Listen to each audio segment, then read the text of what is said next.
yang menarik ya, sahabat SGL, di Syariah Islamic Cimuncang itu menyatu dengan alam, bahkan ada aliran sungai. Betul ya, Pak Budi? Betul. Ada di belakang. Ada di belakang ya. Ya, Kang Berta. Jadi menyambung tadi, ada beberapa analisis yang kita lakukan sebelum kita membuka proyek ini. Tadi ada analisis ekonomi. Nah, terkait dengan alhamdulillah kita diberikan ya anugerah lah SIC ya, dengan bentangan sungai itu di sepanjang belakang lahan kita itu sungai. Kurang lebih sekitar 2-3 meter itu Pak, sungai. Dan uniknya sungai di sini emang ini sungai bersih. Ya, bersih. Karena di hulu sana ada percabangan, ini sungai kotor, ini sungai bersih. Nah, alhamdulillah kita diberi karunia sungainya sungai bersih itu yang ke belakang situ. Bisa ngojai. Itu sedang kita coba pikirkan. Nah, kaitan dengan bagaimana kita turut menjaga ya kelestarian sungai, kebersihan sungai itu gitu kan. Sehingga muncullah akhirnya konsep di Syariah Islamic Cimuncang ini pengolahan limbah rumah tangga yang ramah lingkungan kan. Nah, apa itu? Jadi kita insya Allah dengan berbagai pertimbangan dan tadi mendukung. Bahkan ini pun yang direkomendasikan oleh Dinas Pak. Oleh Dinas itu cobalah kasih yang ramah lingkungan seperti apa ya. Akhirnya alhamdulillah kita bisa respon. Konsep pengelolaan septic tank mulai dari rumah tangga itu kita menggunakan bioseptic tank. Jadi beda ya bioseptic tank dengan septic tank yang konven ya. Nah kalau yang konven kan biasa ya. Nah kalau bioseptic tank itu jadi limbah rumah tangga, air kotornya ya gitu kan, di luar air hujan. Kalau air hujan drainase biasa kan langsung ke sungai nggak masalah. Ini yang terkait dengan air kotornya itu ditampung di bioseptic tank itu di masing-masing unit. Nah bioseptic tank itu adalah konsep teknis itu dia menetralisir di masing-masing septic tank di rumah itu karena menggunakan teknologi bioseptic tank itu. Setelah bersih baru dialirkan ke sungai melalui pipa. Sehingga air nyampe ke sungai itu sudah dalam keadaan ya ternetralisir lah. Enggak yang kemudian langsung begitu saja.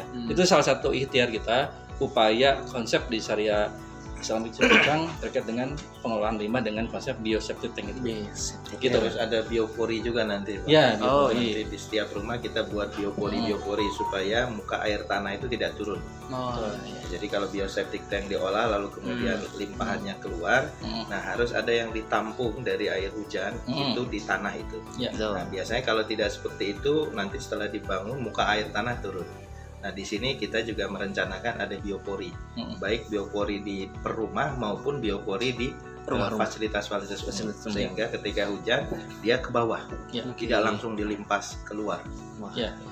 Dan ini juga menarik ya di konsep perumahan yang dikembangkan oleh PT SGL itu hampir semua tipikal jalan itu pakai paving Pak ya. Itu pun salah satu upaya kita untuk kemudian bagaimana ketika ada curah hujan itu resapannya bisa lebih maksimal Pak ya, nggak kemudian pakai yang hot mix ataupun aspal gitu kan itu mungkin secara tinjauan nanti konsepnya go green.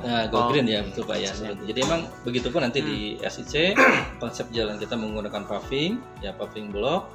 Nah itu jalan utamanya itu 6,5 meter, jalan kompleknya 6 meter. Bisa dibayangkan ya sahabat-sahabat, jalan di depan rumah 6 meter leluasa banget gitu ya. Seperti itu.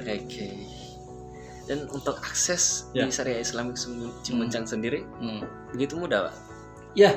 Jadi kalau akses di tadi yang menjadi salah satu keunggulan di Syariah Islamic Cimuncang emang dia dekat dengan kota ya. Dekat dengan kota Bandung. Akses hanya 2,2 km saja dari Jalan PH Mustafa ya, Jalan Suci. Itu sudah bisa sampai ke lingkungan Syariah Islamic Cimuncang.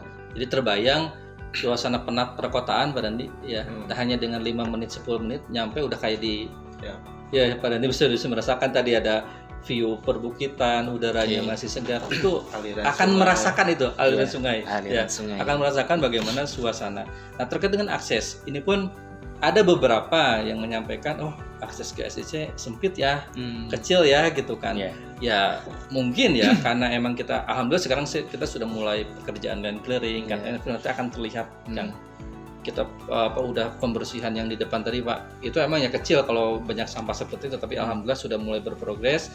Mungkin sebulan 2 bulan datang lagi ke sini sudah mendapatkan suasana berbeda. Karena emang kita alhamdulillah sekarang sudah mulai pengerjaan lahannya. Dan kaitan dengan akses, kadang juga ada akses Cimuncang, masuknya kok ngepas ya 2 mobil. Alhamdulillah Bapak Ibu, sahabat-sahabat bisa masuk 2 mobil ya kadang-kadang untuk perumahan baru saat ini tuh ya itulah kadang-kadang 1 mobil, kadang-kadang itu juga ya 2 mobil ngepas banget harus gantian. Kalau di Cimuncang masih relatif bisa untuk kemudian masuk 2 mobil, bahkan sampai ke lingkungan ke perumahan Sari Islami Cimuncang ya masih bisa 2 mobil karena konsepnya kita 6 meter jalan untuk akses masuk itu. Seperti itu. Nah, Pak Dani nih sekarang, Pak Dani. Banyak sahabat SGL itu penasaran ya, pola bagaimana developer perumahan Islami SGL itu dalam proses pembangunan sebuah perumahannya gitu ya. Nah, saat ini sahabat SGL ketika melihat lokasi, wah ini masih kosong gitu ya. Tapi dengan fakta yang lain juga banyak konsumen yang sudah membeli gitu ya. Tapi tetap sahabat SGL pengen tahu ataupun punya kekhawatiran ini kondisinya belum terbangun gitu. Nah, bagaimana sih sebenarnya Syariah Greenland memanage itu semua dan atau proses semuanya itu seperti apa? Apapun itu semuanya pasti berproses. Ya, betul. Ya, memang ada time value ya. Jadi price di progress seperti ini pasti akan beda dengan price di posisi fasum itu sudah terbentuk. Biasanya kalau kita bagi di teman-teman developer itu tahapannya menjadi 3 tahapan. Tahapan awal, bahkan sebelum land clearing sekalipun, penjualannya di situ. Tahapan yang kedua adalah pada saat progres sedang berjalan.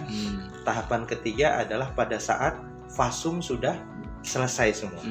Ya, jadi biasanya dikanalisasi menjadi 3, sebelum land clearing atau pada saat land clearing, yang kedua pada saat pertengahan fasum, fasilitas umum sudah dibangun, yang ketiga fasum sudah selesai semua. Nah, ini diserahkan kepada konsumen. Ya. Tentu kalau mau nyaman itu kita beli pada saat fasilitas sudah terbangun semua. Ya. Tapi secara secara normalnya price unit pada posisi itu tentu berbanding lurus dengan kenyamanan. Gitu ya. Maka kita serahkan kepada konsumen mau beli pada posisi di mana? Di awal-awal, tahap awal, di tengah, atau di akhir. Itu dia. Dan mudah-mudahan di akhir juga masih ada. Itu sahabatnya sih. Dilalanya kalau di akhir pasti sudah selesai, sudah unitnya habis. Dan tadi sebenarnya Pak Budi sampaikan ada istilah capital gain. Rata-rata capital gain di perumahan itu 20%. 20%. Kalau tadi Pak Budi bilang price awal itu 3 juta. Kalau kenaikan 1 tahun 20%, mestinya hanya naiknya 3,6. Tapi ini udah dahsyat ya. Udah 5 asli ya Pak ya. Alhamdulillah. Saya udah beli di pertama gitu. Aman saya. Udah mengamankan kafling. Coba berarti naik 2 juta pada posisi 1 tahun atau belum? 1 tahun. 1 tahun. Kenaikan 2 juta, hampir 70%. Ini hal yang nggak umum sebenarnya. Bisa jadi Pak Budi salah ngasih harga ini. Beruntung kepada konsumen-konsumen yang sudah beli di awal. Dan pengalaman kita demikian gitu ya. Jadi di awal-awal itu harga murah, tetapi memang fasilitas itu belum terbentuk. Nah, bagaimana supaya konsumen trust dan berhati-hati memilih perumahan? Tentu salah satunya yang dilihat adalah track record dari pengembang. Betul. Pastikan bahwa pengembang itu sudah punya portofolio. Tapi satu lagi, kadang bukan sekedar portofolio. Tetapi portofolio yang sudah handover. Ya, perusahaan A punya portofolio nggak? Ada proyek A, proyek B. Dipastikan itu sudah selesai. Atau minimal 75%. Karena kalau sekedar ada, belum tentu tuntas. Beres ya. Namanya handover di teman-teman teknik. Nah, pastikan portofolio yang sudah handover. Dan alhamdulillah kita sudah punya pengalaman cukup panjang di dunia ini, dan proyek kita sudah ada 2-3 yang handover. Dan yang lain pada posisi yang mungkin rata-rata 50-70% pembangunan. Nah, itu sebagai jaminan bahwa kemungkinan besar proyek itu aman. Dan kalau sudah seperti itu, saran saya, kalau saya boleh saran ke sahabat SGL lovers, itu beli di tahap pertama. Gitu ya, karena pada posisi yang bottom price itu. Oke. Ya, kalau sudah yang kedua agak naik. Agak naik. Ini udah 5 juta. Iya. Ini belum finish kenaikan. Belum. Masih pasti ada potensi kenaikan lagi. Nah, kebayangkan kalau fasenya sudah selesai, kemungkinan di harga 6 juta atau lebih. Apa semahal itu harga aset di sini? Tadi saya bilang, kalau Kang Gerta punya anak, pasti akan berinvestasi berapapun supaya anak itu menjadi anak yang soleh. Ya, itu nggak akan ternilai. Itu yang luar biasa. Dan kita confident angka itu nanti di akhir itu bisa sampai 7 atau di atas. Begitu kan.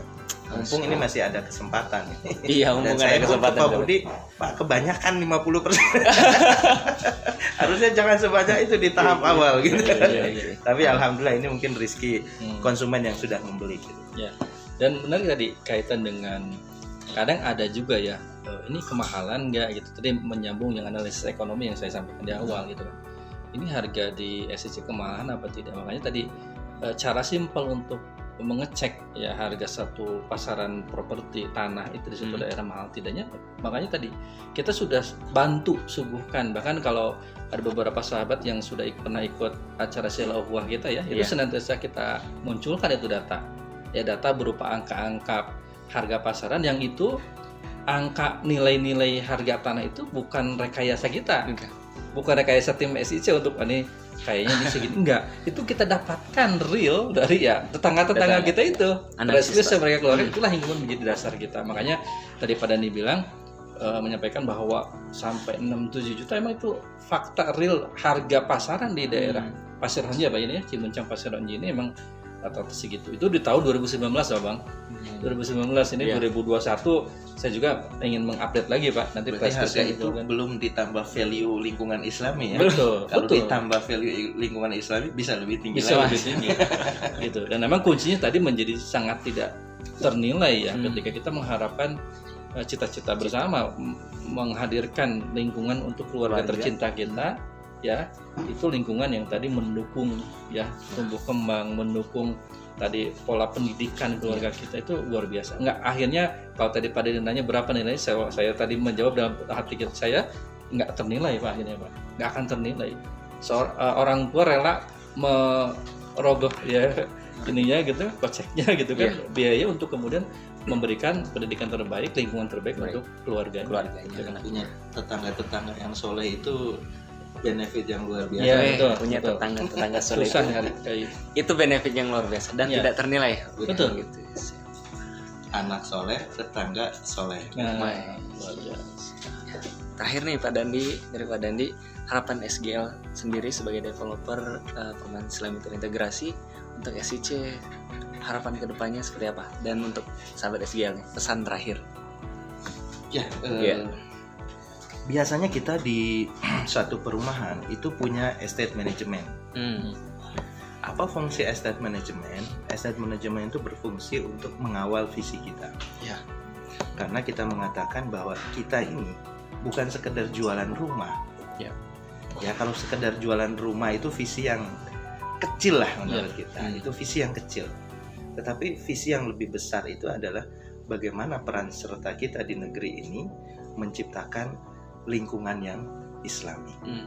Nah, itu yang luar biasa, visi yang besar menurut kita untuk mempersiapkan peradaban Islam yang insya Allah dijanjikan oleh Allah.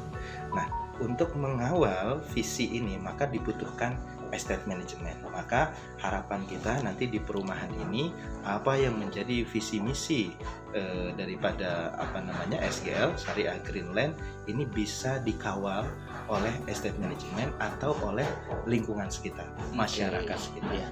Karena tadi yang kita harapkan adalah membentuk lingkungan yang Islam. Itu visi kita di mana-mana, dimanapun perumahan yang kita buat itu goals yang paling utama. Itu goals yang utama. Pak Budiman sendiri bagaimana? SCC berarti sebagai developer project Syariah Greenland yang pertama di dekat Bandung Kota. Ya, betul ya. Yang posisinya strategis ya. Terbesar di Bandung. Ya, dengan lokasi yang 1,5 hektar, insya Allah juga akan bertambah nanti ya. Nah, dari Pak Budiman sendiri, harapan sebagai pelopor utama syariah di Bandung ya, SIC seperti apa? Ya, Tadi selaras ya dengan visi dari PT SGL ya. PT Bahwa SGL. kita harapannya bahwa kita betul-betul bisa menghadirkan ya, menghadirkan bisa betul-betul merealisasikan satu kawasan, karena selama ini kita sudah sangat banyak sekali ya disuguhi informasi-informasi, dan ini pun yang menimpa terkait dengan opini syariah syariah gitu kan, perumahan syariah tiba-tiba tidak terrealisasi. Itu yang menjadi kekhawatiran dan rasa prihatin kita melihat kondisi seperti itu gitu kan. Dan tentunya ini ada juga pihak-pihak yang kemudian memanfaatkan opini-opini seperti itu sehingga menjadi nama syariah ini menjadi ada catatan tersendiri ya di pasar ataupun di konsumen gitu. Nah, ini kita ingin menjawab dengan karya-karya kita di PT SGL ini. Kita ingin betul-betul mengawal, merealisasikan agar konsep hunian yang berbasis Islami ini gitu ya, konsep syariah ini betul-betul bisa terwujud. Nah, insya Allah dengan progres yang kita jalankan sampai hari ini, alhamdulillah ya, kita terus bertumbuh, terus kemudian untuk SIC ini terus bergerak gitu kan ya, pergerakan lahan dan yang lainnya. Dan tentunya kita pun berharap agar kita tetap diberikan istiqomah lah ya dari tim kita ya, SGL khususnya gitu, dan SIC khususnya umumnya dari teman-teman SGL, untuk kemudian bisa mengawal terus, merealisasikan terus, memberikan fasilitas terus ya, fasilitator untuk menyediakan hunian yang Islami tadi gitu kan, dengan konsep-konsep yang tadi sudah kita bicarakan, insyaallah. Itu Bang. Sip. Terima kasih Pak Dandi dan Pak Budiman sudah menemani saya dan sahabat SGL semua yang banyak penasaran, selalu memantau bagaimana sih perkembangan proyek Syariah Islami Cimuncang langsung juga dengan Direktur Utama PT Syariah Greenland. Ya. Terima kasih sekali lagi. Saya ucapkan kepada Pak Dandi dan Pak Budiman ya. Oke, siap. Sahabat SGL, terima kasih sudah membersamai kami di pertemuan obrolan bersama Pak Budiman dan Pak Dandi Irawan sebagai Direktur Utama PT Syariah Greenland. Dari saya sebagai host yang telah menemani sahabat SGL semua, saya ucapkan terima kasih. Assalamualaikum warahmatullahi wabarakatuh. Waalaikumsalam warahmatullahi wabarakatuh.